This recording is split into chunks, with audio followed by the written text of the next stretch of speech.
the highlights of the survey as it relates to economic resilience by location.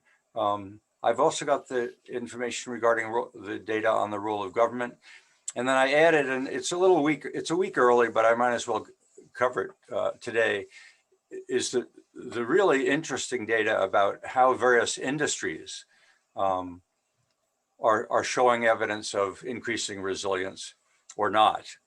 So I'm going to bring you that data as well. So if you give me, it'll probably take about 20 minutes to go through the slides. And I'd like you to interrupt me at any point. If you've got any questions, I mean, other than twiddling your thumbs and having a drink and waiting for me to get finished droning, make it a little more interesting by throwing a question here or for me to dig in a little bit deeper and maybe get a sense of just what you are or are not interested in. So Claire, why don't you begin the recording? Oh, it's already turned on. Oh, okay, good. Well, I'm gonna try and get the screen up right off the bat. Can you see that? Yep. Yeah, we can. Good. Okay. Well, that's a massive improvement over last week. So as I just indicated to those of you that are here early, this is a continuation of the review of the April survey data that we gathered regarding economic diversification, principally dedicated to Alberta. So this was the early data that I showed you last week, just for those of you that maybe weren't here. What you have on the right in the black is a rating of 2.6 on a scale of 1 to 5 of whether or not the overall Alberta economy is resilient or not. Perry, are you able to magnify that at all? Let me give it a shot. Maybe if you hit. Nope, that made it smaller. Hold on. Yeah, slideshow. It's going to be. If you present on the PowerPoint. Yeah. Say it again. It's fine on my computer. Okay. All right. Carry on. I might be able. Let me get rid of this over here. That might make it a little better. I don't know whether I can get rid of those banners at the top, but that's probably the best I can do. But thanks for asking. I'll look into whether or not I can get a full screen in future. I think if you go under view and zoom, you can do it, Perry. Pardon me? Under view. View. Up View at the top. On the very end there, it's on the farthest right on the bar that says file. Got remote control on the further right on mine. Yeah, over here. Guys, I didn't mean to interrupt the flow, so I'm good. Okay. Yeah. So, Perry. yes. Yeah, there's on the bottom right hand corner of the box, there's a button that'll expand it out full frame, or there's a slider just beside it that'll, right in there. You got it. Slide. Okay. The other possibility is if you hit F5. No, I've just pushed that slider. Does that should be better? Yeah. That works. Yeah. If I could get rid of the bar at the top, but you can go into presentation mode as well, Perry.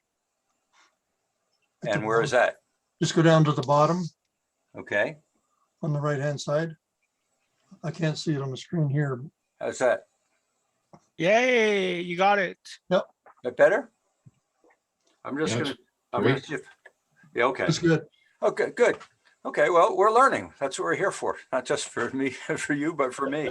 So what we have on the right is I've taken the data on a scale from 1 to 5, and I've created a scale. The overall economic resilience, when people were asked to rate it, which was their first question, the overall average was 2.68, which is up, as I noted earlier, considerably from last fall, and we'll discuss some of the reasons why. What you have on the left is, rather than that scale, is I have the bars of how many people actually voted, or what percentage of people actually ranked it. The economy as not resilient was 19%. Those that ranked it as somewhat not resilient was 30%, neutral or uncertain 15%, and then somewhat resilient up to 35%, and very resilient at 1%. So there's been some movement into the resilient. But what actually grew was neutral. Neutral is up a bit. So what you have is we've still got an economy that looks weak, at least the overall rating from those that responded. And I'm saying weak, anything below 3 is weak. Anything above 3 is we're getting beyond neutral into strong. When we ask what factors are contributing. Gary, can I interrupt you? Sorry. Yes. Go back to the first page. Okay. So that's current state for what we're thinking. Can you give an example from the past when we were very resilient, or the sentiment? I've never seen it. I've never. This is the highest it's been. We've been a low in 2015. I think we were around 2.1, and we actually slipped to the spring of 2016 when the oil industry really hit bottom. We were down to 1.98, something like that. So we've been hovering in the not resilient. Now, given that we're talking about the overall economy, it's a little bit surprising to see this much volatility. Some have said, well, I should only do this survey, once every year, because you can't affect a significant change in the economy. What I think we're getting a measure of is not so much resilience, but is strength or weakness. And so when the general economy is feeling weak, we're getting a reading of it's really resilient or it's not. In other words, it's a current measure of the state of the economy, not an overall or future measure or strength measure or depth. We're getting something rather at the surface. Making sense? Yeah, that's my interpretation. Yeah, you did say, I think in your newsletter, it's measuring a sentiment, and the sentiment, like how do people feel? Exactly. With their impression. Exactly. And so I think that's super interesting that they're feeling that we're resilient, and it's higher than it has been in other times. What I would say is they're feeling that there is recovery underway.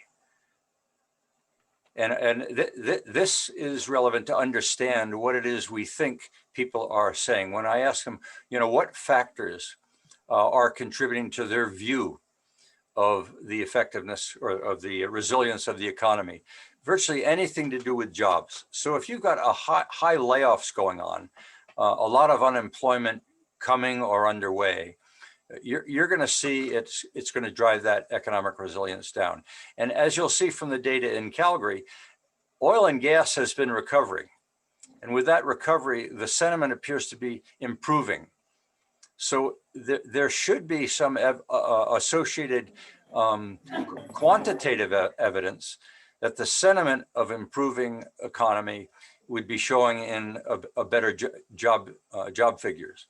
Also in the realm of corporate investment. Now, in the spring and April, corporate investment rated somewhat lower than did jobs themselves. That's the first time that's happened. So it's really the recovery in jobs more than the recovery in corporate investment that seems to be driving the sense of an improved recovery or of the potential of recovery. And your definition of corporate investment, is that in situ businesses reinvesting and expanding, or does that also include opportunities for, either diversification and or I think it's the former. I suspect from comments that have been made, because I can only dig deeper by looking at comments. I can't know other than this is what the scale says as it gives them corporate investment as a rating opportunity. I can tell you how that rating has changed over time, and that is it is typically led all of the other factors until this until April. So I think what you're getting here is the availability of capital by corporations to resume operations. So in Calgary, for example, in the oil and gas industry, it was spoken that there was billions of dollars being invested when things were in good times. Rigs weren't going out and corporate investment was being constrained in that industry. I don't think it's fully recovered, but it's looking like jobs are recovering before corporate investment. Barry, I have a quick question for you. Yeah, go ahead. Because the private sector is so pervasive and such a large percentage of our economy, yeah. Does the private sector that you're measuring here Or does this cover both private and public? I'll get to that in a minute. That's a really interesting question because it's what drove me to add into the survey in the very early going, the opportunity for people to identify the area of interest. And so I can talk about industries, I can talk about professions, and I can talk about public services. In fact, I can even drive down into, when I talk about industries, whether I'm talking energy, forestry, transportation, construction, et cetera. So I can give you a fair amount of detail on how these ratings relate to what industry or what sector we're talking about. By the way, and this question was asked by I'm talking to the Business Council of Alberta about them becoming a partner in the survey or maybe even taking it over. And they were asking questions about who do I think is responding to the survey? And I said, the network that I have, you pretty well represent. They're not necessarily corporate presidents. They're not necessarily corporate entrepreneurs, although Ling certainly is, and some of you are. They're really a general mix. And I think it's an older group. It's somewhat male oriented. There are definitely women that are responding, and I can see that when people leave me their email address if they'd like to receive more information. But it's a mix. It's not just private sector. It's not just public servants. It's pretty well a mix. And what's been interesting since I started this in 2015, it's been rather stable. The number of people responding and who are responding, it's fairly stable. It's becoming an interesting instrument. That instrument being the people that do respond routinely to the survey. So I don't get a lot of volatility. I don't get a lot of changes. Although I must say, as we'll see when we look at industries, forestry has been volatile in the last quarter. And I'm not quite sure why, but we can discuss that later. So that's some of the background in terms of who is actually responding to the survey. It's unclear, but it's definitely not a lot of high corporate. It's definitely not one single industry. There's definitely, and I'll show you the numbers that are responding from each of the various industries. You can see that balance.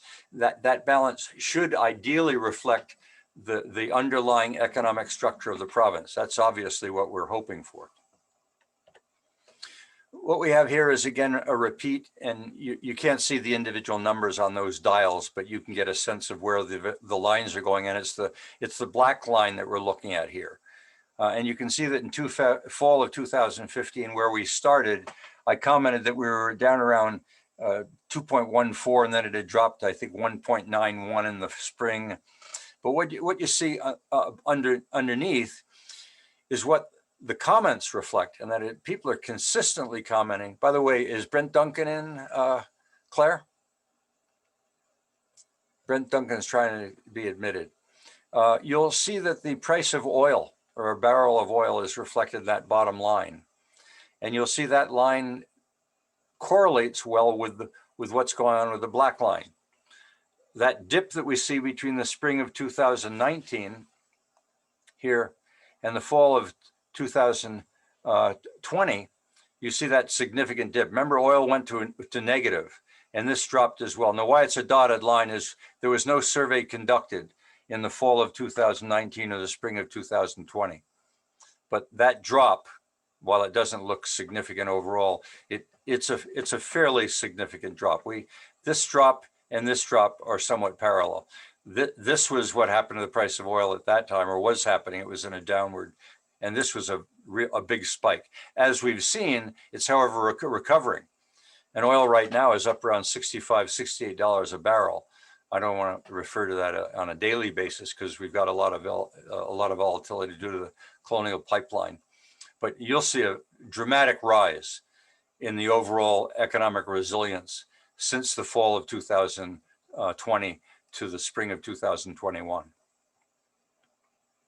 And this is meant to reflect what I'm seeing in the sentiment, and that is the continuing commentary that the province is overly reliant on the price of a barrel of oil. Now, you may or may not agree. I've had some discussions in the last week with some people who disagree and say, well, there's a lot going on in agriculture, and there's a lot going on in tourism, and there's a lot happening in other sectors. But what I think is being said when people say the province's economy is not diversified, they're not saying there aren't a lot of things going on. They're saying whenever the price of oil drops, all industries feel it. And I'll give you an example. For any of you that know or have spent any time in rural Alberta, you would see that the hotel in rural Alberta or the motels in rural Alberta are significantly affected when the price of oil is up because the rigs are operating. And the guys operating those rigs need to stay someplace, and they stay in motels and hotels in rural Alberta. It has a significant effect on the economy of rural Alberta. So when oil is up, tourism is affected, tourism being the hospitality industry. When you look at what's happening in oil and gas to the public sector, while it lags a bit, the province's revenues that receive about 25% of those revenues are based on oil royalties. You see public sector spending is affected by the price of oil. What you'll also see, by the way, is we could draw a line on COVID infections, but it would be very short. You'd see what impact that had probably here. This decline may be more than just oil. It may also be reflecting what was happening in the economy because of COVID. Any questions? Okay, so this slide shows the data of what is the most appropriate role for governments to make Alberta more resilient. And you can see that 74% formulate policies and employ incentives for encouraging small business innovation. The comments consistently reflect policies, incentives, and a focus on small business and innovation. And that one bar seems to capture most of what the comments are reflecting on. In addition, they note promote entrepreneurship and small business startups, which has an element of that formulating policies and employing incentives for encouraging small business. So they're to some extent measuring a similar factor, which is the relevance of small business and entrepreneurship for resilience and for the role of government. And then the next was invest directly in research offering long-term job creation. So we're back to jobs again, job creation, and a longer term in the relationship of government to be spending money on research, not on the short-term job creation, which is down here, or using government purchasing power, or investing directly to offer immediate job creation. But it's more long-term, and that's really economic impact, than short-term, which is immediate job recovery. Claire? I want to make sure everybody's still here. I'm going to bail out for just a second and come back to this. Yep, Everybody here? I think so. Okay. Yes. All right, everybody's behaving. I just, I'll go back. Very lonely there for a while, did you?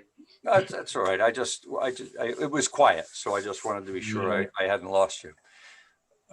Now, I just want to say I've been hanging with some of my former friends who are in the technology sector. right. And I just can't get over how positive they are and how diverse their solutions are for getting out from under. And it just amazes me and it pleases me to no end. It's just quite wonderful to see. I just spent time with a friend yesterday and he just was what he's created is just so diverse and so interesting that any one of his developments could prove beneficial to our economy. Well, I think you're touching on something that is clearly heartening, Tom. And that's entrepreneurship and what small businesses do. Whether times are good or bad, there's entrepreneurship going on, but nothing like a shock, such as the drop in the price of oil or a COVID, to affect change. Yes. As we've talked about many times, change doesn't simply come because someone has a good idea. Often some form of shock is necessary. Now, many of our institutions exist in order to avoid shocks. And so they exist to maintain the status quo so that everything moves along nice and smoothly. But you don't get significant change until there's a significant shock. And we've been through one. One of the concerns that has been expressed in comments of the survey is if we're seeing a recovery now in oil, are we going to go back to same old thing again? Now that oil is up to $65 a barrel, and some are saying it could go up to 100 again. If constraint is sustained and the shale oil play in the US is coming to an end, and the world goes back into an economic recovery, and we're using 100 million barrels of oil a day, are we going to find Alberta's prospering again, back to good old times? And we have that statement that when times are good, they're great in Alberta. And when times are bad, there's hope. And when we simply wait around for oil to kick in again, and we're back to the same old, same old.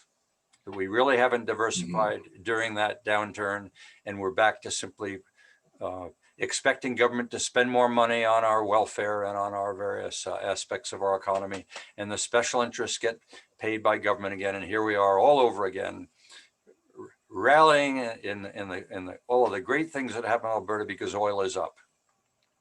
This is an opinion and an observation, but Yep. I hope the hell not. Yep. And that we Well, can- that's what this survey exists for. When Business Council asked me, why did I start this with Alberta Council of Technologies and myself? I said, because nobody seems to talk about diversification of the economy or its resilience when times are good. And when times are bad, all we seemed to talk about was hope because nobody wanted to spend anything. So somebody needed to keep on poking the discussion about diversification all the time, not simply when there's an election or when there's a downturn. But we've been talking about diversification since the Klein era. Yeah, we have, we've been talking about it actually since Lougheed, when Lougheed put the trust fund together in the belief that fund would be necessary in order to smooth out times, the Heritage Trust Fund, but that's gone. You don't even know what you're talking. So Yeah, I lots know, of, but this one's almost done and I had to buy one anyway, so. Shirley, what are you buying? Oh, sorry. Okay, let's mute. So this slide, unless there are other general questions, this slide is now digging into the regions.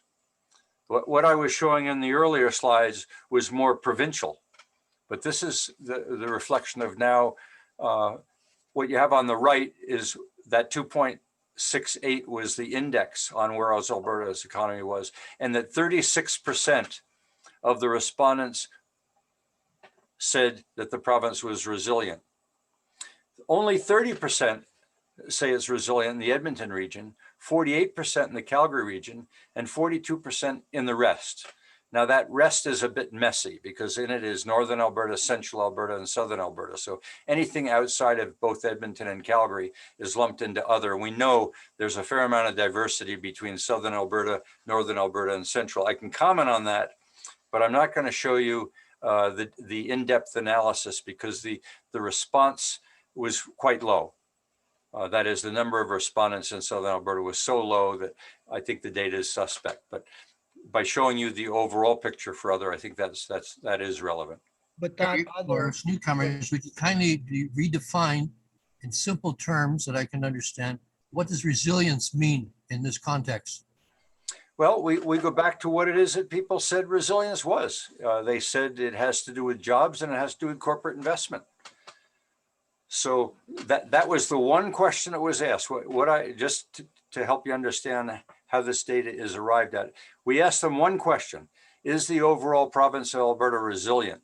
If they were from the Edmonton region, I took all the respondents from the Edmonton region and I did the analysis, and it said only 30% of those residing in the Edmonton region said that the Alberta economy is resilient.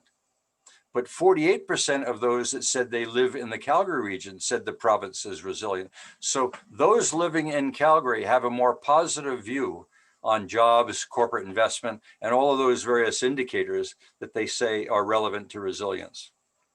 Does that help? I'm still confused because why would the Edmonton region be lower than Calgary since we have all this government stuff here? Very good question. Very, very good question. And I'm going to get to that when we talk about the mix of industry, professions, and public services in the various regions, and show you that just because you have a lot of public service doesn't necessarily mean that you're going to view the economy as resilient. And in fact, I don't want to precede that analysis, but you're asking the very question that this data sets up is, why is the Edmonton region viewed as less resilient, or why is the overall province's viewed as less resilient by those in Edmonton versus those in Calgary? When, for example, we know public sector is very strong in Edmonton, it's conceivable that being strong in public sector doesn't necessarily equate to having a vibrant economy. Whereas having industries that are vibrant, there may be a higher level of confidence and a stronger view in resilience if you've got industry strength versus just government strength. Maybe public sector were worried that the UCP government was kind of trying to do a slash sort of run on the government, possibly. Yes, possibly. Although I would need to go back and look at the data when NDP was in power to see how it differed. Harry, do you have a breakdown of the respondents, their jobs, their Yes. businesses, Yep. and all that stuff? Yep, that's coming. Now, for some reason, my I think page the up. NDP, Barry, I think Yep. the NDP went into maintaining as many jobs as possible, because we were already in recession before this pandemic hit, and they were trying to fix that. And I think the UCP did sort of pick up on some of that, but they Well, you might recall the graph that I showed earlier with the price of oil at the bottom, and you saw a gradual increase. You saw that dip. That dip was just about the time that NDP took over, and you saw a gradual rise. That's all I can say of of politics, but I can tell you that the overall sentiment in those that are responding to this survey is not pro-NDP. Those that talk about the economy appear to be their leaning appears to be more conservative, and that is more interest in the economy than in issues of social welfare. I've commented on, I have an advisory in Ontario that has been looking at the introduction of this survey in Ontario. They were not at all keen about economic diversification. They were really keen. Well, there's Kelly. If Kelly is admitted, Kelly could echo on this because she's on that advisory. Those in Ontario were not as interested in economic diversification. They were interested in social issues, welfare. Yeah, but I think again, don't paint the NDP as one thing. I think they too got caught by economic downturns and that sort of thing too. Well, there were some that were smiling that maybe the Conservatives didn't want to be in power during that period because it looked so bleak. Yeah. And then Kenny gets elected, and who would want to be a premier during a COVID pandemic? Yeah. So I think being a politician for the last 10 years has been thankless. Yeah, that's for sure.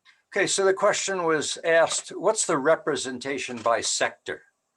And so we asked people, what are your top 5 industries, or what are your top 5 sectors of interest? Industries, professions, and public services. But I don't call them industries, professions, and public services. They just have a list of 20 different choices, and they pick their top 5. And then I cluster them. So rather than presenting information just about any one subsector, I summarize the data by industries, by professions, and by public services. But I can do a deep dive into any one of these. Now, as you see, only 3% of the respondents identified interest in forestry and wood products. And I highlighted that in red because I think that data is suspect. With only 3% of the respondents, I want to be a little bit careful about drawing any conclusions about forestry. And the same with legal and security.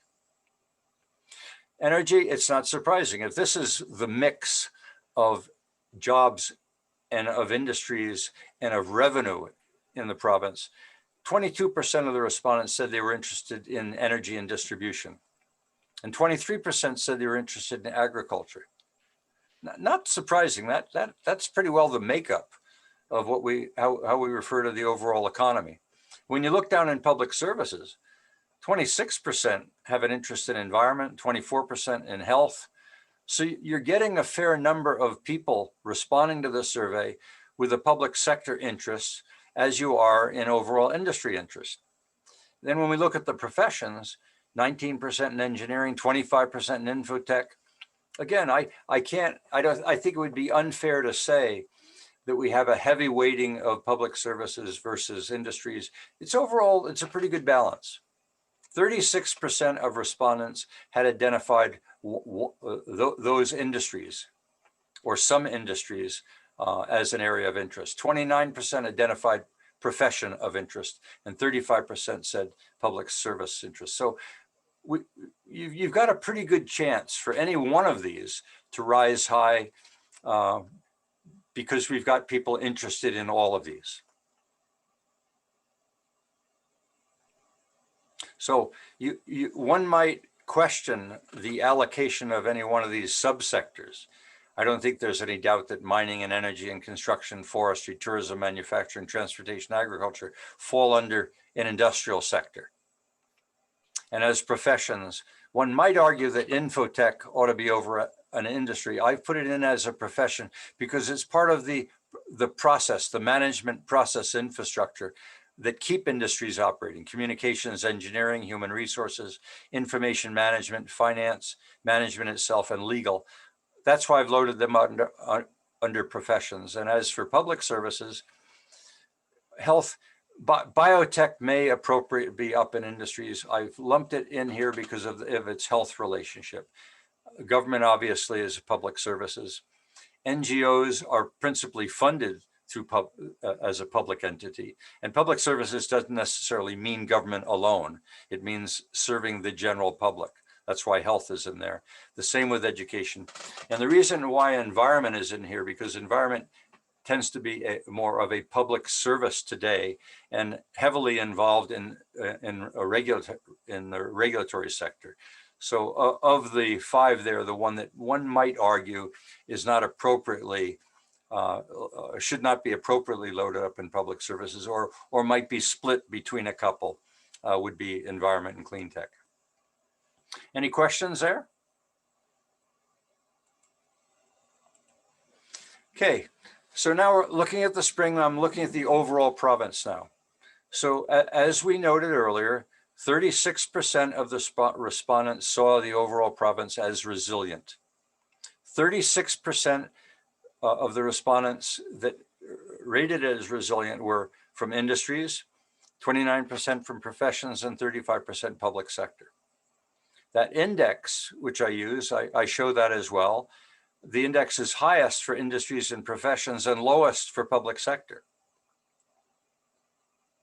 36% of the respondents from industry rated it as resilient, and 38% of the professions rated it as resilient, but only 28% rated it as non-resilient. The highest, and that is a rating above 2.78, which would be pretty high when you see the overall averages were 2.74, 2.72, 2.49. Anything higher than 2.78, I arbitrarily am showing you because that looks like high. It's not up to 3. It's still weak, but it's approaching 3. The highest were in energy, agriculture, and construction. The weakest was in forestry, but as I said earlier, and that's below 2.25, the number of respondents in forestry was pretty low. And I'm questioning that data because in the fall, forestry was one of the strongest, and we know right now that lumber prices are very high. So I suspect I've got a bit of a bias in there based on a low response rate. When we looked in the professions, those that ranked highest were communications and infotech, and none of them were low. In other words, none of them were below 2.25. And among the public sector, those that were highest, meaning these sectors viewed the overall province as resilient, were in health and environment. The lowest was in education. Now that's the province as a whole. That's not looking at individual regions. And as we saw earlier, the percentage of respondents for each of these sectors differed somewhat. But energy was high, communication was high, health was high. So we had plenty of interest in these areas. But the interest tends to show that those with public sector interests rated health and environment among the public sector as the highest. But it doesn't even approach at 2.49. It doesn't approach how strong industries were. So if you had strong public sector representation, those are viewing the province as weak. So public sector strength does not necessarily mean economic strength.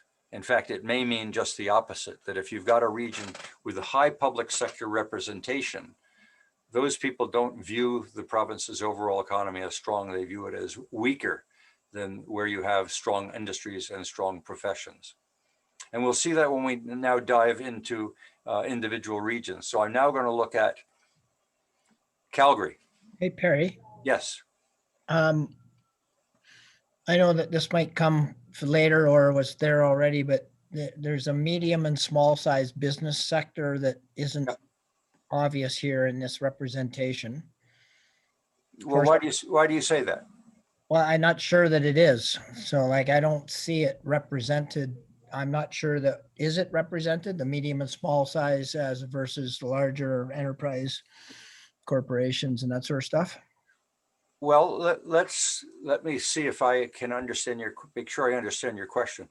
So you think that the respondents to the survey typically came from larger organizations? Yeah. Okay, why do you think that? I don't know, because it says industry and it doesn't say medium and small size business. So it's just a bold assumption on my part, sadly. Okay, but you can be working in the energy industry and be a startup. You can be working in agriculture and be a one-man show. So just the fact that I call it an industry doesn't mean that everybody in there is large or small. In fact, it probably biased to small, given when we asked the question about what is the proper role for government. The focus was very much on small business and entrepreneurship. I think from the network and those in the network and those that attend the webinars are not large corporate representatives. They're typically interested in the small business, entrepreneurship, emerging technologies. So if there's a bias, I think the bias is towards small businesses in energy, small businesses in agriculture, small businesses in construction, the SMEs. Okay, thanks. Appreciate that. But it's a good question because Perry, Perry, if could you correlate the number of bankruptcies that are occurring? You talk about resiliency. Yeah. In the meantime, we're seeing a huge increase in bankruptcies. Right. Now, and that indicates really there's not a lot of resiliency, right? Because these people are just being dashed against a wall. Yeah, I can comment on that because as we saw earlier, when we looked at the contributions to resilience, and people said corporate investment and anything to do with jobs, and corporate and small business or personal bankruptcies did not rate high. It was down around, I think, 32%. One region seems to be particularly vulnerable to bankruptcy, and that was Central Alberta in last fall. I looked at the personal bankruptcies data, and Central Alberta stood out, along with the strength in manufacturing.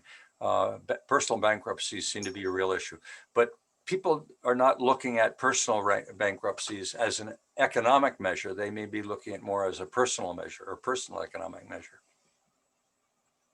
So bankruptcies, while they may be high and certainly an indication that things are weaker, jobs were more overwhelming. If you had to make a choice between which indice is the more sensitive measure of the economy, they would say jobs before they would say bankruptcies. That would be a forced choice.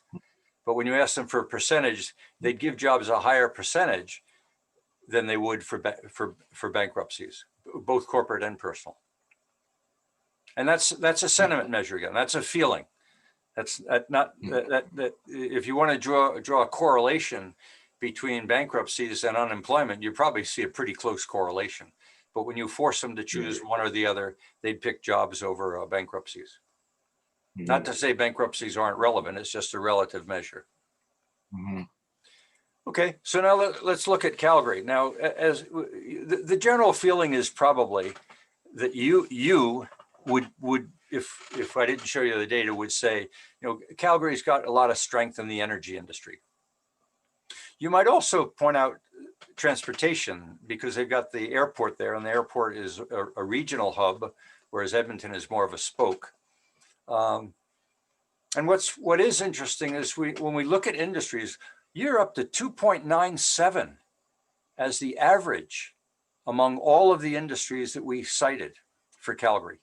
2.9, that is very close to 3. I've never seen it so high before. And that means 50% of them were higher than 2.97 and 50% were lower, because that's an average. So those that said they're interested in an industry or industries overall are giving a pretty high ranking. 39% of the respondents had identified industries as an area of interest or an industry. 47% of the respondents from Calgary said it was very or somewhat resilient. That's a very high percentage. And 49% in the professions, and 2.8 is the index. But public sector, those that viewed, that identified interest in public sector gave an index of 2.49, and only 33% rated it as resilient. So again, anyone having a high profile in public sector does not equate to strength. It equated to weakness. So that's why I've said this Calgary, as you'll see, was the most resilient of the regions. The industries that were most represented as high were energy, construction, and manufacturing, infotech and communications, and environment. And environment and energy pretty well go together in Calgary right now. They're trying to get that balance, clean oil. But those that were lowest, and that's the lowest of the best, was transportation, probably because what COVID is doing in transportation, and transportation may reflect on what's happening in the airports and how COVID has closed down transportation. Human resources as low, and education, government, NGOs were all low. That's what pulled down environment. Environment was high, but the overall average was pulled down by something, and appears to be pulled down by the ratings of those that viewed education, government, and NGOs as their area of interest. When we compare Edmonton with Edmonton and Calgary, we see Edmonton was the weakest of the region. In fact, let's jump to other first. When we looked at other, if you can see that, I didn't want to go to the end of the slideshow. Can you see? End up on another screen. I'm going to move that up there. Okay. You'll see that 42% of the respondents were from the South. And 55% had an industry interest, only 20% had professions, and only 25% public sector. But you'll see the index again was very low for public sector, with only 20% resilience. So I said the other regions were weak in regional resilience, certainly weaker than Calgary, with the industries most represented and professions the most resilient. That was the 2.83 here. Now you get your mind is going to get a little bit cloudy with all these numbers, but what stands out is public sector strength, or public sector presence at all, tends to pull down the overall average. There were only 25% public interest, very high industry presence, that tended to pull the overall index up. So they're up at 42%, they're up at 48%. Now we look at Edmonton. I can't help asking, but public sector, do you think perhaps it's their perception of how the public would perceive them? Maybe like they're thinking that the public might be upset that. No, I think personally, I think that they are reflecting on jobs. And that those that have an interest in the public sector, specifically health and education, for example, or those that are reliant on government for NGO financing, are feeling that we are in the public sector and this is not resilient. This is not safe times. Our jobs are at risk. And so though they're rating the overall province as weaker than those that are in industries that feel they probably have more command over their future than those that are sitting in government, where there are bound to be significant cutbacks given what's happening with the overall economy. Well, they've talking to some government folks recently. They're preparing for job action. Absolutely, absolutely. They've had the layoffs that were postponed, but those layoffs are still supposed to go for frontline workers. Yeah. And management, I mean, you know, they've frozen salaries since 2008, and they're, you know, they did a bunch of management layoffs before COVID happened. So I'm trying to explain a question which you've just raised, which is, you know, why, if you've got strength in public sector, would you view the overall economy as weak? And that is because the public sector is not resilient. This is pretty clear. The 2.49, the lowest in the Calgary region, the lowest in the Edmonton region, and the lowest in southern Alberta or outside the urban regions. They're all viewing public sector as weak, or if they're in the public sector, they're viewing the province as weak. And I think that reason is we know that education is under constraint, and we sense that health sector is going to be under the same type of constraint. And I think that's what we're getting as a response. And I'm seeing that in the commentary as well, is being in the public sector today is no gift. Now, Edmonton has strong representation. You see the 37% of the respondents identified public sector, which was high and among the highest, and certainly by comparison, it's somewhat higher than industries and professions. These are not big gaps. You know, the gaps here, you've got 27% to 39. That's a gap of 12%. Here, the biggest gap is 6. Here is a very huge gap. So you have got reasonable balance between industries, professions, and public sector in the Edmonton region, but public sector is the highest. And that pulled down the average, because this 2.58 is going to pull down the overall average. And I think that's exactly what's happened. Is public sector, only 28% said the province was resilient. Those with industries saw it as 30, but these numbers are all weaker than what you're seeing in Calgary. So Calgary, with this mix, which is more heavily weighted in industries, is giving you a higher overall index, a higher overall rating of resilience than you're getting in Edmonton, which has a less variance, but high public sector representation. Now, those that were rated highest were transportation, agriculture and construction, management and human resources, and health versus education. Education was the lowest. Health was the highest among the public sector. Still, and it was above 2.8. That's a fair change from last fall. Well, Now, I want to note something. I remember, for those of you that are old enough, remember the Mayor Bill Smith? Well, Bill Smith assembled a think tank or a review committee at one time to look at diversification of the Edmonton region. And as we studied the Edmonton region, one of the things that was really apparent is that commodities flowed through Edmonton. Oil flowed through Edmonton. It didn't stop, although we now have refineries. Agricultural products flowed through. So we were calling Edmonton transportation intense, but a throughput economy. And that is commodities flow through here, but where we were concentrated was health and education, that is public sector institutions and public sector employment and government, and somewhat the management processes of human resources and finance, et cetera, in the professions. But from an industrial point of view, the industries that we had were throughput. They brought it here and they shipped it out. They didn't necessarily process it. Whereas in Calgary, there was a fair amount of processing, identified manufacturing.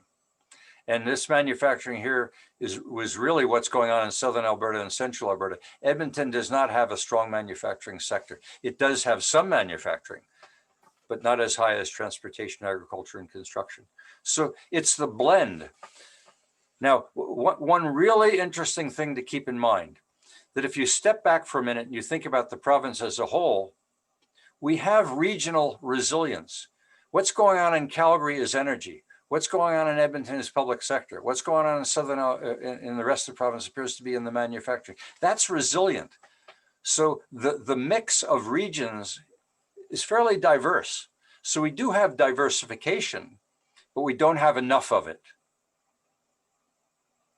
And that's sort of my conclusion, is the province is making headway. There are changes underway. The regions are doing things somewhat different from one another based on what their core strengths are. But we haven't yet reached, as a province, overall economic resilience. I think that's insightful, that we have diversification, but we don't have adequate resilience. Now, in talking to Justin Reimer with Western Diversification, he argues that the province is diversified. Yes, but we don't have adequate resilience yet. It's not above that 3-point factor. So we still are heavily reliant on oil and gas. Maybe not as much as we once were, which is what this shows, is we're getting better. Even in a 5-year period, we're getting better, but we're not there yet, because this is neutral at 3 up here. So there's grounds to celebrate improvement, and certainly celebrating recovery, but this recovery could be an illusion right now based on just what's going on in oil and gas. We need to be very careful about assuming that recovery implies economic resilience. Recovery right now appears to be tied again to improvement in the oil and gas industry and what that's meaning to the various sectors. But Perry, may I interrupt for a second? Yep, go ahead. And that is, those graphs show sentiment, but you know, the province is still about 25% dependent on oil and gas revenues, and that hasn't really changed for years. I mean, it's gone up, if anything. No, I think I have to differ with you. It has dropped somewhat. It was up around 30%. It's now down around 23%. But the issue isn't what percentage of GDP does oil and gas represent. I think the issue is how many industries besides oil and gas are dependent upon the price of oil and gas or the strength of energy. That's called the Dutch disease. That one industry is so prevalent in so many other sectors that what happens in oil and gas seems to be affecting all of them. And that's what this was illustrating.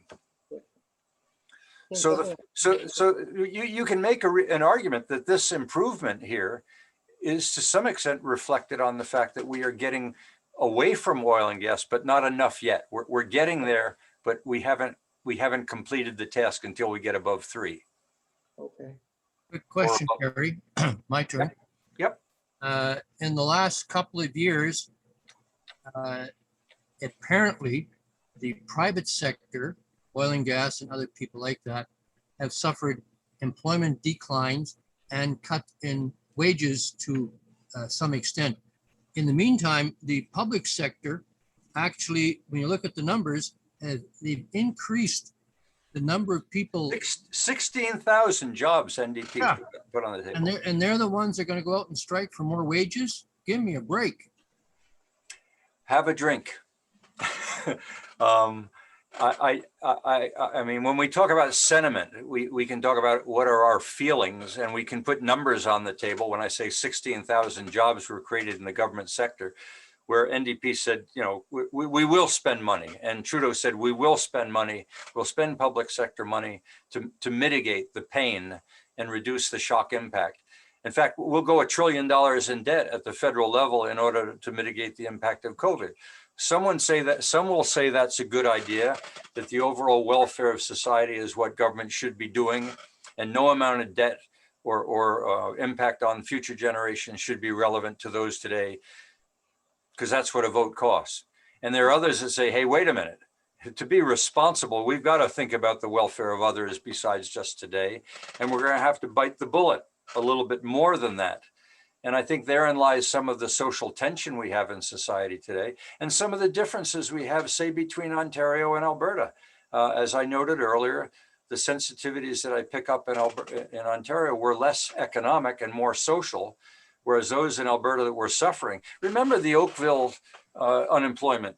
They lost 5,000 jobs at the very time when Calgary was talking about losing 100,000. But the federal government stepped in and helped bail out some of the Oakville issues and didn't touch Calgary. Don't you think that created a sentiment of discontent and discomfort? Sure, it did. There's more MLAs in Ontario than right in Ontario.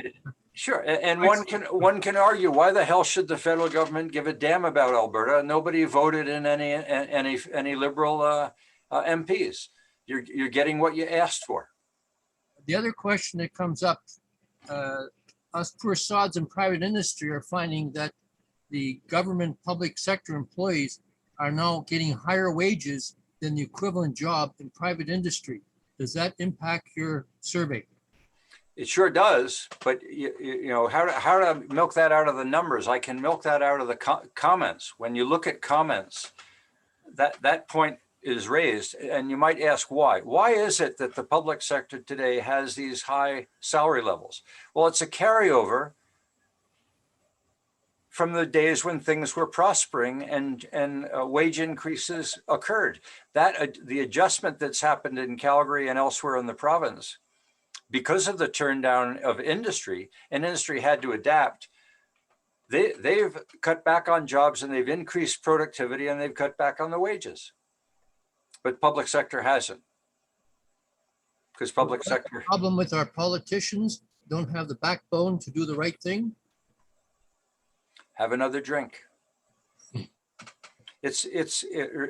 Remember, the politicians are voted on by people who have a sentiment that they want help, and they think government is their helper.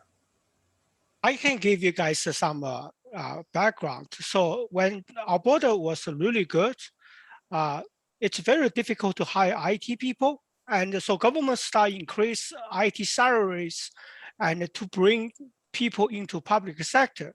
Well, once they're on government job, on permanent job, you can't cut their salary anymore. So not like industry, through layoffs, through downtime, it will self-adjust. Government sector cannot do that. I went to the PC policy convention in Calgary with my wife out of curiosity. I was not carrying the card, but I was very curious to watch the policies that were discussed. This was pre-COVID.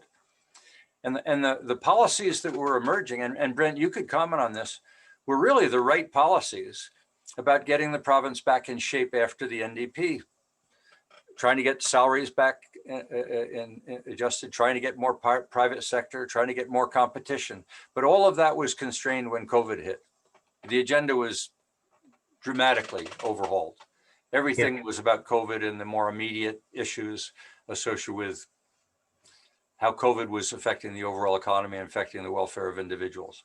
And you talk to the folks in the public sector. I mean, it's interesting, but from a stability perspective in regards to budgets and just overall stability, most of the public sector will say that the NDP was the most stable time in the province's history in regards to knowing what budgets were coming down, how much they had to work with for projects.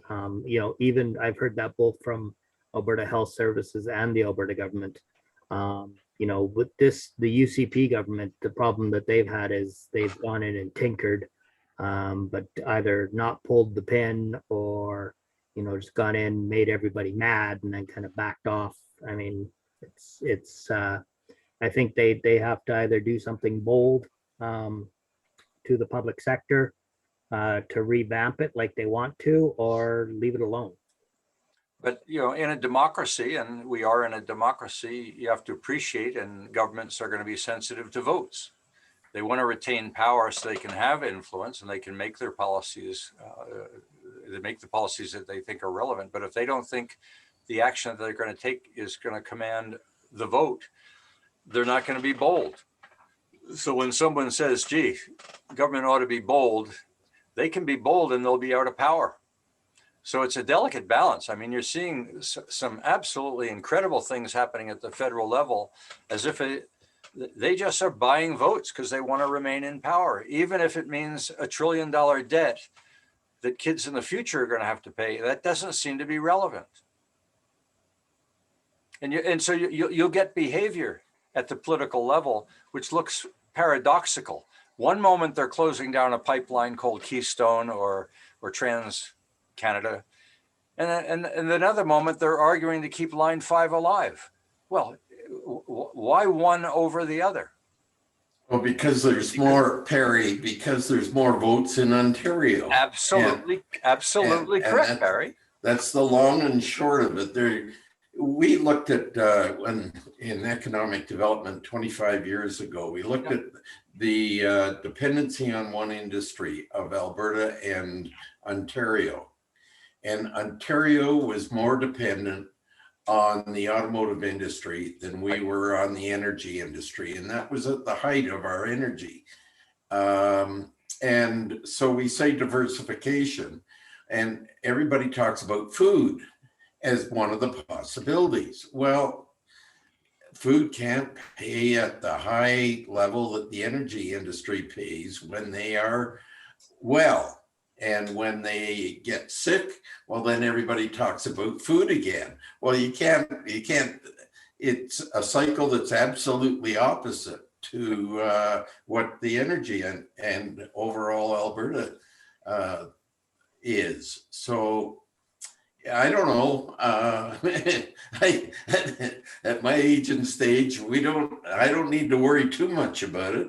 But I do worry for my kids and my grandkids, particularly the grandkids. You know, going back to the data, Alberta has an incredible gift. I mean, the energy industry is a huge positive when things are good. Yes. But what happens is when things are good, everybody lines up to be part of the game. And then when they go bad, you get a bust. So you have to accept the fact that if you're in the energy industry and it is dominant, you're going to have to accept booms and busts. Well, the argument that those are stating in the survey is we should soften that. We should be beneficiaries of the energy industry, but we need to buffer the downturn. Well, that's what Lougheed was trying to do with the Heritage Trust Fund.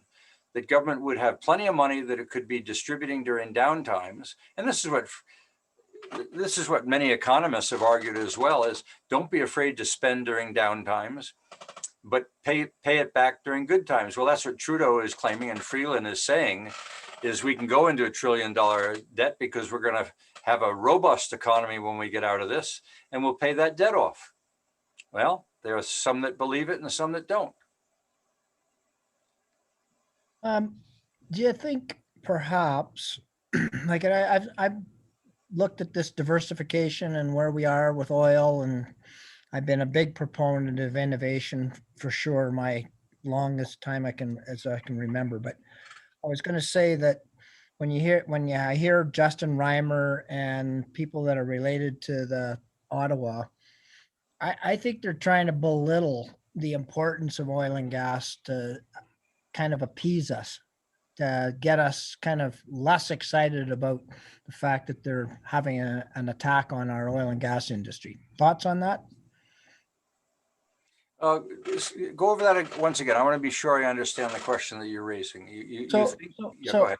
Yeah, so we're talking about the oil and gas sector being about 23% of the overall province's GDP, and I'm hearing it and I see it and I see Trevor Tom saying it, but it seems to me to be a bit of medicine to say, you know what, we're actually okay to take out our energy industry here in Canada, we'll survive regardless. And it feels very Ottawa focused, and Catherine McKenna kind of focused that conversation. Peter, I have to make one quick comment. Pierre Trudeau and the feds own the oil and gas, even though it's so-called provincial. And look at all the tax revenues that are generated. End of comment. Okay. Yeah, I think we're getting a pretty clear picture of what the federal government is trying to do.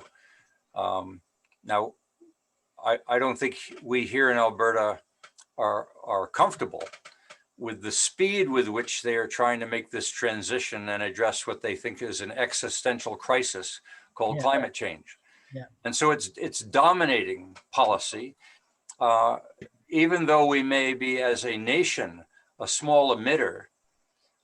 Leadership may ignore that and say on a world stage, we want to be seen as an industry, as an industry, as a country that had strength and energy and had the guts and the balls, if you will, to accept the pain that would be associated with reducing the dependency of our country and of the world on a heavy emitter. And so we're gonna have policies that try and reduce the dependency on oil versus solar and alternatives. And we're going to have policies that shut down pipelines, and we're going to get off, and it's going to be painful. But there's a lot of voters out there that believe that climate change is real and that we need to have leadership that addresses it aggressively. Now, I'm not saying I necessarily feel the same way. I think there are other approaches that you can still respect the environment without suffering as much pain as being distributed. Now, where it gets really bizarre is when they come in and defend Line 5, and they didn't defend Keystone. It is so paradoxical. It is so hypocritical that one could say, get political with your statement and point out how hypocritical it is to say no to Keystone and say yes to Line 5. In my editorial in the newsletter this week, I sort of tongue-in-cheek poked a little bit at, gee, this is good news. We finally have a federal government that's going to stand up for the right thing. And we're going to shut down Line 5, and we're going to accept the pain in Ontario just as we're accepting the pain in Alberta, except that's not the way they're behaving. Well, no, because, you know, when you shut down Keystone or whatever, I don't think the Trudeau government believes they need oil revenue. They've got a printing press. I mean, they have, it's a, you know, looking from the outside, maybe they're smarter than they look, but I don't know that, you know, they feel that they need the revenues from oil because they can just print the money. I mean, it's a certain, I can't remember what the economic concept is, but it's actually a practice. But you know, when you with Line 5 shutting down, that's all the jet fuel for Pearson comes from that. Most of the gasoline, you're going to have, you know, it's going to be a really rough ride in Ontario without Line 5. Line 5, we could spend this whole discussion about the hypocrisy and what it is we're learning about the Line 5 consequences. I mean, that Line 5 is propane for heating Quebec.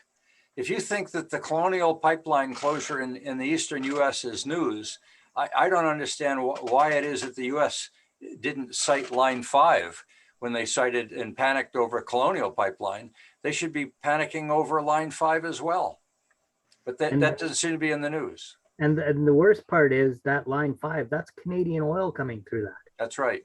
That's not US oil, that's Canadian oil. So it has to go down to the US and then come back into Ontario because we won't allow a pipeline in our own country. Right. You know, the whole thing has been pushed through in this governor. She's concerned about, of course, the environmental impact of a pipe that's 67 years old that's going under a really vulnerable body of water, and let's come up with alternatives. And I can see them they talk about a tunnel, right? Yeah, concrete tunnel. And so I could see out of all this mess, actually a lot of pressure now to go with that tunnel and eliminate the environmental potential that could occur by a spill in a really vital part of America and Canada. How many spills have there been? Well, they had one a couple of years before. No, I don't think on line 5. Hmm? Line 5's had a pretty good history. You can't. But Enbridge hasn't. They had a big spill, environmental spill about 4 or 5 years ago. Look, there were spills of tankers in Alaska. We've got plenty of examples that one can point to and say there's risk. But you close down line 5 and now you're going to be moving things by rail and truck. Now you want to talk about risk. Mm-hmm. So risk doesn't seem to be balanced. We got a risk of polluting, but we don't care about the risk of a train or trucks. There's a lot of bizarre arguments. About 5 years ago, Enbridge spent billions and billions of dollars upgrading their leak detection on all their lines. I think they had that really big spill. And then after that, all their lines, like they have sensors all along those lines and they catch them fairly quickly. They upgraded their monitoring systems. I mean, they spent billions of dollars on that. But, realistically, I don't think the federal government's going to fight that hard for line 5 because they can bring in oil from offshore. Well, that's what's bizarre is, so we'll take oil from Saudi Arabia, Nigeria, and Russia, et cetera. We're not going to take oil from Eastern Canada or Western Canada. We'll pipe it through to New Brunswick and get them to distribute it. No, we can't build an east-west pipeline, though. Not in this country. So here we are. I mean, I don't think we've surfaced anything that hasn't been in the news and that we are not all conscious of, which is the hypocrisy of a democracy. I mean, this conversation began where we were talking about, will the government do X? Will the government cut back on salaries? Will the government permit the energy industry? Government operates based on sentiment. And that sentiment is the sentiment of a voter. And there's a lot of votes in Ontario, and there's a lot of votes in Quebec. So whether or not it feels good in Alberta, if it feels good in Ontario and it feels good in Quebec, it counts, because that's what politicians pay attention to. How do you fix this? Well, one of the ways of fixing it was the Senate.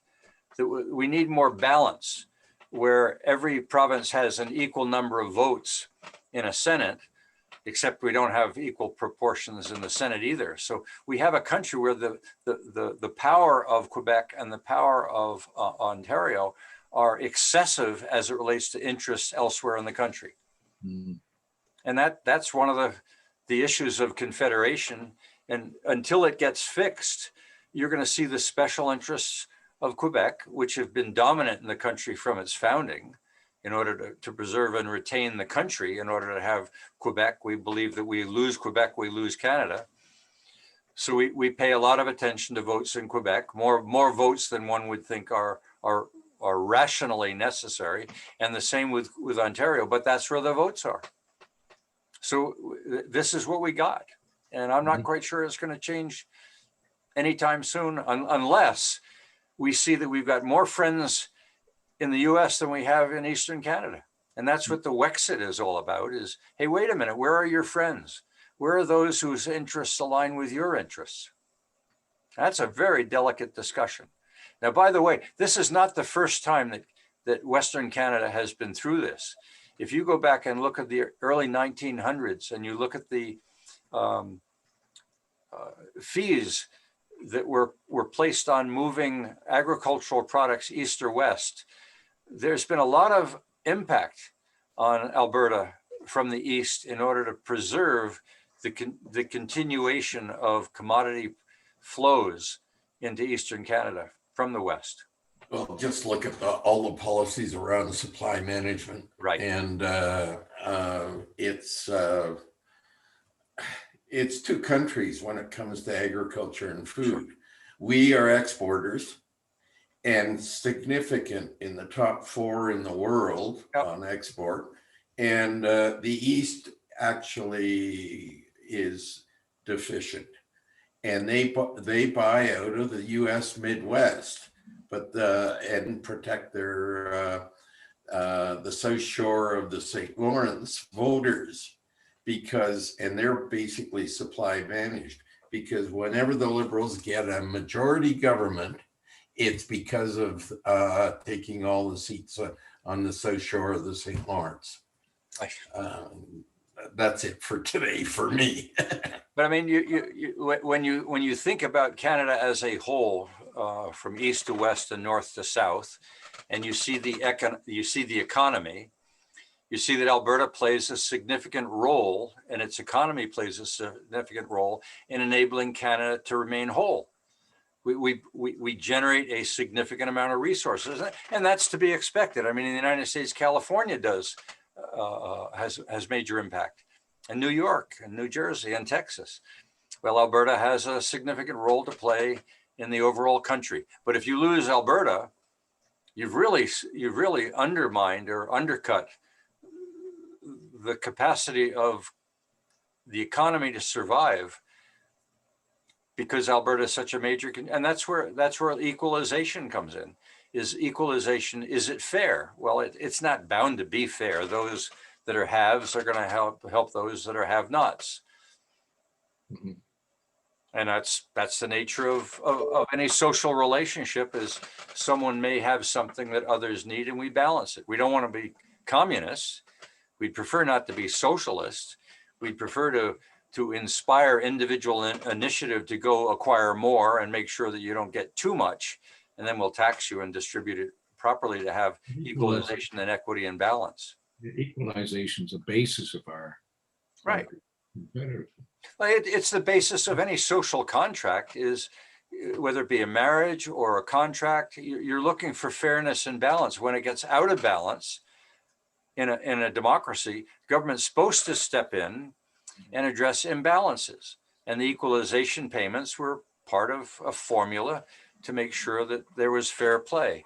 Some say we have too much representation in Atlantic Canada, given the role that it plays in terms of the size of the population and the contribution to the economy.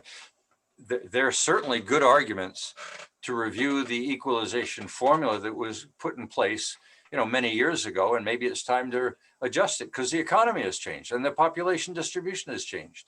Yeah, very much. Yeah. I need to mention something, by the way. This has really been fascinating. I've enjoyed the banter today, and your smile, Jackie, even though it's just a photograph. Next week, I will go back to the survey again. Hi, Jackie. I will go back to the survey again because it's not done yet. There's still 2 questions left, and one of them is the innovation ecosystem an important component of building a resilient economy? And I can tell you right now, because it's been so consistent, over 90% respond yes to that answer, that they view the innovation ecosystem, whatever it is, as relevant to diversifying the economy and improving its economic resilience. When we then ask, how effective is the innovation ecosystem? That's going to be the discussion. And I will show you when they drill down into the elements of the innovation ecosystem, leadership, resources, infrastructure, et cetera. We get some insights into what they think is strong about our innovation ecosystem, and what they think is weak, and what might be done about it. And then the last, we've got the 21st of May will be devoted to the innovation ecosystem. And that should be rather exciting because that talks about financing. It talks about our human capital. It talks about innovation. It talks about entrepreneurship. But the last week, which is the 28th of May, will be devoted to recommendations. And those recommendations are derived from the commentaries that come out and from some of this discussion. So hang on. I think we've got 2 exciting sessions that will wrap up May. I'd also like to have a brief discussion among all of us on whether we continue this through the summer. Mm-hmm. Well, the days go on and they all seem the same after being shut down like we are, Yeah. so. You know, Well, it might there are some of us that would like to go play golf in the summer and go out to the cottage and maybe do some sailing and take a bit of a break. So I'm expressing a little bit of a bias, but I feel compelled to do this. I enjoy meeting you all, whether it be in the bar where we see one another and we can we get that personal touch, or even here the webinars have been fun just to see the faces again and know that there are others out there besides just my garden and my the cats that are wandering in the yard. So I enjoy this, but I feel I'm in a way doing this as much for you as for me, and I'd like to know whether or not you'd like to take a break through the summer months as well from this, and then resume it in late August coming into September. Yeah, so give it some thought. Your call. You know, you're the leader here. Look, I was a long distance runner. There's no such thing as effort, or I'm tireless. I love doing this. So it's. I have internet right there at my cottage, right out on that river, and I can sit in my little flat bottom boat and still talk to you guys. So. Gary, got a question for you. No, just a second. I got a comment to Peter. When do we get an invitation, Peter? That sounds very, very inviting. Well, I have a standing invitation. It's a pretty humble place, but come on down and I'll show you the beautiful Columbia River and the eagles. And well, look, I'm not joking. I mean, Tom and Claire and Jesse and Brett and Shirley and a number of others. Me too. And Ling have been invited out to my cottage. But maybe it doesn't have to be my cottage this year. Maybe someone else has an idea that those of us that are local. I mean, Kelly is from Ontario, so unless she gets I'm limited to 100 people on my boat. No, I'm kidding. Right. Anyway, the fun thing about this is we're all relaxed. There's no question that you shouldn't feel you can answer. And we're not accountable to a newspaper or to a voter. It's a great group in that respect. You can explore ideas and big ideas or little ideas. You can express your ignorance or your intelligence. That's the fun part of this. And I will miss it if we wrap it up. But I wouldn't mind taking a break in the summer. My wife would certainly be happy. Yeah. Well, how do you want us to respond? Do you want us to respond via email saying we want to continue? Because if you want to take some time off, there's, just let us know. I mean, we enjoy it. It's. You can cover it like you did this last few weeks. Ilona, it's less about me. What I do requires during the survey time a little bit more intensity than other times. But this is not hard work. This is fun. This is what keeps me young. So I don't view this as labor intensive, but. Yeah, I just think that things are not going to cool down politically. And I think things are going to continue pretty hot in a lot of sectors over this next 3 or 4 months. Well, I have an idea. Maybe we could do this. Suppose we rotate the role of the facilitator. Mm-hmm. That's a good idea. Suppose as we move into June, Ling or Barry or Tom says, I'm prepared to be the Zoom contact. There's no reason why we have to have, Perry all the time. We don't really need the newsletter each time. We want to have a webinar. Let's have a webinar. And if people show up, they show up and they don't. But it doesn't have to be me necessarily in the summer. Maybe we try and move this around. I mean, Perry, you and Tom have had media exposure. You're not shy. All it would take is someone to raise their hand and say, "Oh, let me do the facilitation next time." And plus, you don't need to be like a Friday. You can be another day. Sometimes people want to take extra day off. Like I probably want to go to Paris cottage and sit in the fireplace, drink some beer. Get all smoked out again. Yeah. Exactly. So we may not have to be Friday, right? It can be other days too. Well, the thing about Friday is you can mark off your calendar and you know full well. I used to do that when I had an open door policy when I was in corporations and in government. Everybody knew that I would be there on Friday. And the nice thing about that is they held off bringing me problems during the week and brought them to me on Friday. And usually they thought them out pretty thoroughly. But yeah, we can move. We did move it to Thursday one time. I don't think that was anything. What do you think, Bud? What are your views? You're muted.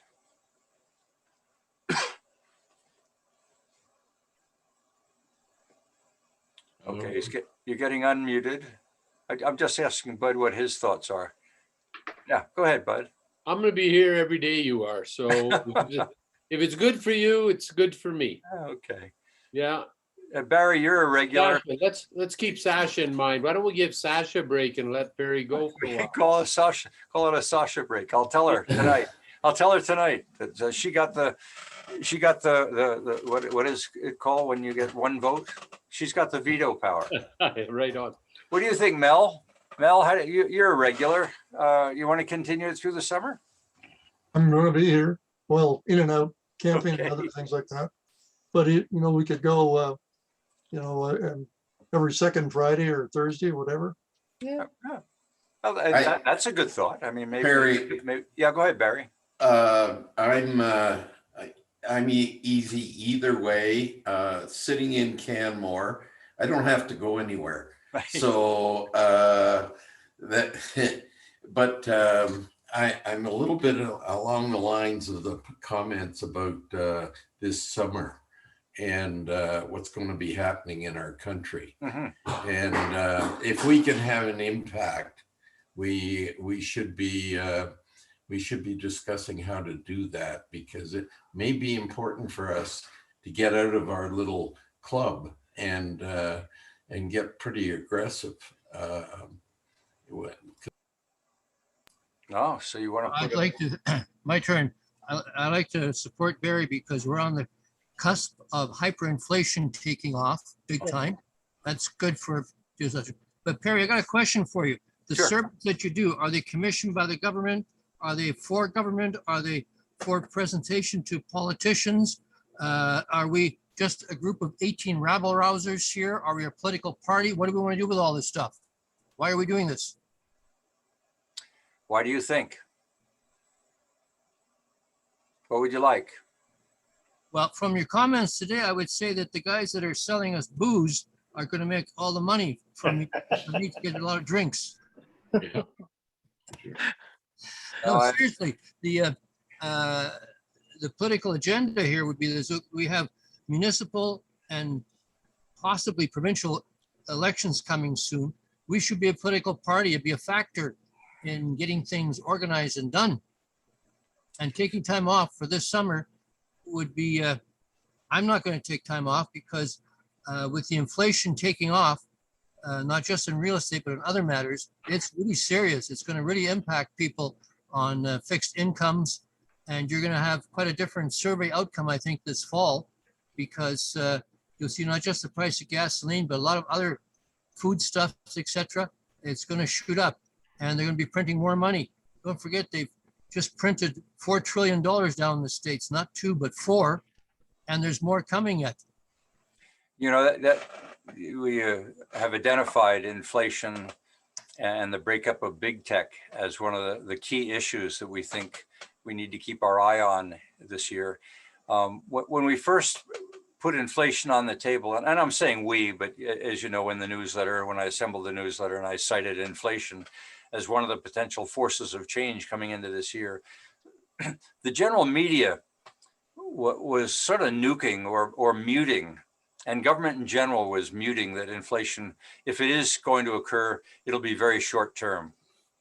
Well, we saw a 600-point drop in the Dow day before yesterday, I think, or maybe it was yesterday, because the numbers coming in on inflation are now occurring. And the economists are saying, well, but this is just short term. It's to be expected. I mean, we've got the Colonial Pipeline issue. We've got people with, stashed away cash that are now spending money on recreation and goods that they couldn't spend them on during COVID. So when this will settle down, and in the next 6 months to a year, we'll see a little spike. But one thing is caught them off guard that they haven't talked about, and that is the availability of labor. Is one of the principal drivers of inflation is salary increases. And salary increases occur when you've got a shortage of labor and you need to offer higher salaries in order to attract that labor. The US is finding that a lot of labor that was laid off during COVID is not coming back. And that is a driver for salary increases as an incentive to bring them back. The reason for that is because they're getting money every month from the government. Right. So I'm with you, John. I think inflation is being understated. And as evidence for that, I think in the last couple of weeks, I'm seeing a lot more editorials in the National Post and the Globe and Mail that are making reference to the fact that this discussion about inflation is getting to be serious. This could be a real issue. I, for one, think it's a huge issue. I think if we get sustained inflation, with government having the amount of debt that it's got, they may celebrate because inflation eats up debt in no time at all, but it's going to be extremely painful for seniors. Barry, I vote for you to be the head of the political party here, and I suggest you have a platform that consists of Move to Alberta, and will give you gasoline for a year for 15 cents a liter. Hold on just a second, John. I want to tell my wife what you just suggested. I think I got a veto on that one. Hey guys, I gotta go. Okay, guys, we've hit 5:30. We've had an element of humor. I think inflation continues to be an issue. I'd like you to send me some recommendations. I mean, it was all well and good to say, John, that we should take on a leadership role and try and be more influential, as opposed to just being a think tank among ourselves, which is insightful and fun. Maybe we should worry about having more influence. Fine. Who do we raise money for? Who do we raise money for that's going to have an impact? So Perry, yeah, we talked about the film business, and we could line up quite an interesting program, I'm sure. Well, I do have a program lined up for June. This is not going to wrap up in June because I've got purchasing for June 4th. I've got film industry for June 11th. I've got human resource management for June 18th, and there's some discussion. So people are knocking on our door saying, could we do a webinar on a specific topic in partnership with another group? Yeah. Yes. Yeah, and this would be a really quite interesting program, I think, because there's lots going on with the media right now. The government's trying to define whether they can get money out of Netflix and all of this stuff that's going on. And Netflix, meanwhile, is financing dozens of films that are all over the map. And so there's some really interesting things going on in that sector, and I can certainly help you with lining up the key players in the province. Okay, and you have given me a list, so the film thing looks strong. I will tell you all as we wrap this up that my conversations with the Business Council of Alberta could be very interesting. I mean, the Business Council has influence. It's like the Chamber of Commerce, I guess. The discussions I had with them this week about the survey and whether the survey would be of value to them as it is to the economic developers of Alberta who partner with me on it. The survey is an influencer if in fact it gets distributed and the results get reported in the media, and the recommendations that go along with it should hearten anybody who feels that diversification is important, that small business policies and incentives are important, that continued attention to the resilience of the economy is important. If these are the things that we believe in, then these are things that we help others who have power influence. I did not want this to be a political gathering. Barry, you're aware of that. My sensitivities are not to be a politician and to not get in politics, but to educate people who can have influence, and that each of you make your own decisions as how to influence wherever you feel you have an interest. So we'll leave it at that. It's 5:35. My scotch is gone. Shirley, A nice outfit. Jackie, you're there someplace. Kelly, any concluding comments? Kelly and I have been asked questions about curriculum in advanced education in Canada. She's now with the manufacturers. You've got influence in manufacturing, Kelly. I'm having a blast with, yes, with the supercluster. So what's your new job? What's your new job? Director of Education and Training for Next Generation Advanced Manufacturing, which is the industry-led body representing the advanced manufacturing supercluster. Well, maybe we all ought to jump onto manufacturing and spend a webinar on manufacturing and have you help us shape that session. Is that here in Alberta? Really? No, she's located in Ontario. And that's what I want to clarify for people who don't know me is I'm from Alberta. I moved to Ontario, and the supercluster is a national initiative. And her supercluster is manufacturing. Okay, there you are. That's what networks are all about, is introducing people to one another who have similar interests who didn't know one another before. So Peter, meet Kelly. Ladies and gentlemen, thank you. Great day. Any recommendations, let me know. Ilona, any comments? No, just that inflation is also being driven by the Chinese market, which has gone up. Our exports to China have gone up about 30% across Canada, as opposed to other nations, only 4%. So well, that's my closing. China got out of the mess a little early. As the world gets out of a mess, there's going to be a clamoring for commodities, and we may well see. We're seeing that in lumber right now. Everything from cherries to lobsters to lumber, you name it, they're looking for it. So, okay. Right. Gotcha. Right. Ladies and gentlemen, good night. Have a nice weekend. Good night. Bye. Bye. Anybody want to hang